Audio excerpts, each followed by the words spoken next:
Yeah, hello guys. I really want to explain something to you. Something you really need to understand first before you succeed in life, before you do any spiritual work. I've seen a lot of people complaining that some spiritual work doesn't work for them, and maybe, for instance, your friend is going to a particular, you have been going to a particular church, you have been attending a particular church. Just your friend, a friend of you just follow you to a program to that particular church. How they prophesize for him or her, and before you realize it, it's all her life changes. But you that have been in that church for some time, for a long time now, if you notice that you still have some issues, nothing is still working out for you. Now I'm going to tell you reasons why this doesn't work out for you. I'm going to tell you reasons why your spiritual work doesn't work out for you and what you need to do. I've seen somebody that have been attending a particular church for years, but his friend just followed him to that church. Before you know, he got answered his 6. A friend of yours go to a particular native doctor and it worked for him or her.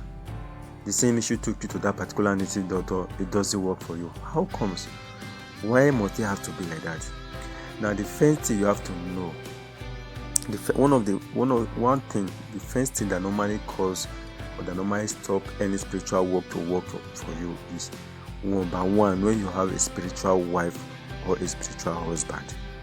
If you have a spiritual wife or a spiritual husband, believe me, you will find it difficult. It will be very, very difficult. It will be very, very difficult for you, for any spiritual work to work for you. Because when you have a spiritual wife or spiritual husband, they will fight you by all their means to make sure you don't succeed in this life.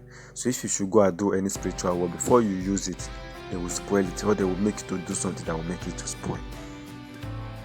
So if you know you have a spiritual wife or a spiritual husband, before you do any other thing, make sure you cleanse yourself, make sure you work on it. You work on your spiritual wife or your spiritual husband. And another thing that will make tradition not to work for you is this. Another thing that will make spiritual work not to work for you is this. Let me put it this way. Sometimes you are asked to do a particular thing, like maybe you are being given a particular instruction. You are given a particular instruction to do, maybe like to bath with your urine, or to do this, to bath with a salt and this. Maybe you are asked to do certain things. You are asked to bath with a urine, for instance. Let me use urine for instance. You are asked to take your bath with a urine, and you know you are going to take your bath with urine. You had sex that night, and the next day, the morning, you ought to use that urine to do spiritual work, huh? And you expect it to work. You see, this sex can destroy your life spiritually, even if you don't know it. Whenever you are being asked to do any spiritual work, okay, make sure you leave yourself for at least 3 days before you start that spiritual work. If you are going to start spiritual work tomorrow, or Wednesday, make sure 3 days to Wednesday you do not have sex with anybody. Yes, sex. If you are going to do any spiritual work, be it with this or do that, make sure 3 days to the day you are going to start, you do not have sex with anybody. And if you are going to do any spiritual work, make sure you are not on your menstrual cycle, because most spiritual work, 99% spiritual work, are not done when your menstrual cycle is for the women. You see, these messes can destroy a lot of things. That's why most men at those spirituality, most of them are warned not to near any woman on menstruation. That is it. So learn to do away with sex when you are going to do spiritual work, at least minimum of 3 days. Before and after, 3 days minimum. Another thing is trust.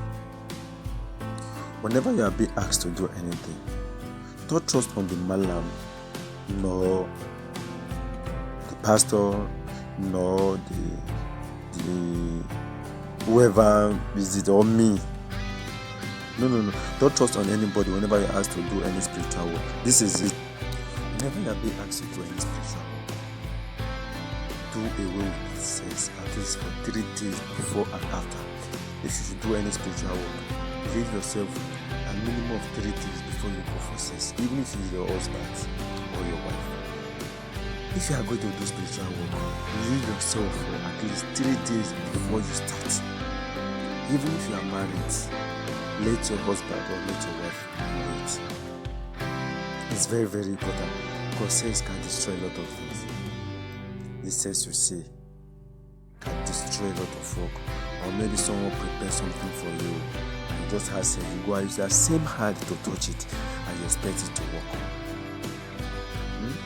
Or maybe you are going somewhere and they ask you to be using a particular thing when going out in the morning, and you had sex and you use that same hand to go and touch it. Or maybe you are taught how to make a spiritual soap, or you are using a particular spiritual soap and you are going out, you are using that spiritual soap to bath when you had sex. Come on, and you expect it to work. It doesn't work that way. If you are even using a spiritual soap, when you are going to take your bath, maybe after having sex, use another soap. Don't use that spiritual soap. Don't touch that spiritual soap till after some times. Then another problem is trust and doubt. Yes, trust and doubt. When you are asked to do anything, don't trust on anybody on it. Don't trust on anybody. Don't trust on your pastor, your imam, or your native doctor. When you are asked to do anything, let the trust be on your God, the creator of the universe.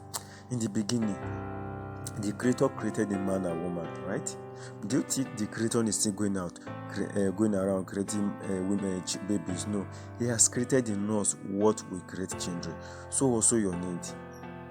The creator has created in you what will create your need. That is your willpower. That is why sometimes when you are being given a particular thing to use, it will work for your friend, it doesn't work for you. How come? This is because your friend uses his willpower in line with what he was given to. Some of you ask for prosperity. Let someone do something for you that will make you prosper.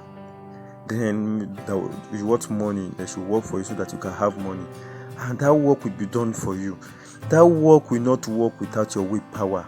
Nothing on earth can work without your willpower. That's the power you have. Everything works in line with your willpower. So if you ask anybody to do work for you so that you can get money, so don't use your own mouth to neutralize it. Maybe for instance, you just do something recently, or maybe you did a soap that will bring money to you. When you go out, somebody asks you how far. You are a big boy now, kind of I wait for here. Me will no get money, me will no get change. But no. You are spoiling it. You are spoiling the work. So whenever you do any work, think about it. Whenever any work is being done for you, that work will never work if your willpower, if what you utter, if what you think is against what that thing is supposed to do for you. If someone prepares something for you that will bring good luck, and you will always think of bad luck, believe me, it will not work. Nothing works in opposite to your willpower. So everything works with your willpower. That's where faith comes in. So if you pray for money to come, you did work, you will want money. So focus on you, what you are going to do with that money. How the money will come is not your business. Just focus on what you are going to do when the money comes. Don't be thinking on how we get the money. The how is none of your business. Focus on how you are going to get the money. Focus on how you are going to make use of the money. Make plans ahead. It will come. So when that has been done for you, seize your willpower. So it work along with your willpower. Think about it. So always think on what you want. Think of what you want. Don't think of what you don't want. If you want money, always think of abundance. If you want love, always think of love. Always think of love. Don't think of hateless at all. Don't think of it. And let me tell you something. Whenever any spiritual work is done for you, pay attention to little things.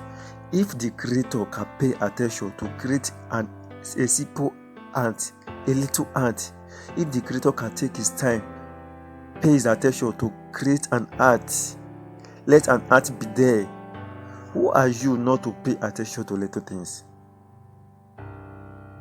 Who are you not to pay attention to little things? So when you do any spiritual work, so pay attention to little things, because that thing can come in any form. It can come like an ant, it can come like a spider, it can disguise itself like a cockroach. So if you say you hate this, you will love that. So you are likely to what? If you are likely to send it away when you come. Hey, what is this? Go, kill it, let me kill it. It will not come again, it will work. So that is why you are not allowed, if you want to succeed in this life, you are not allowed to hate some things and like some things. Have general love for everything. Because what you wish for can disguise itself in any form. When a spiritual work is done for you, it can come in any form. So if you hate some things and you like some things, learn to love everything. Learn to greet everything or anything you see. Okay? When you do that, life will be better for you. Please don't forget to subscribe, like, and share. In the next video, I will drop. Next video, I will reveal more secrets to you. I will reveal more secrets of the universe to you. I will tell you more reasons why some things are not working for you, so that you know what to do. Don't forget to like and turn on the notification button.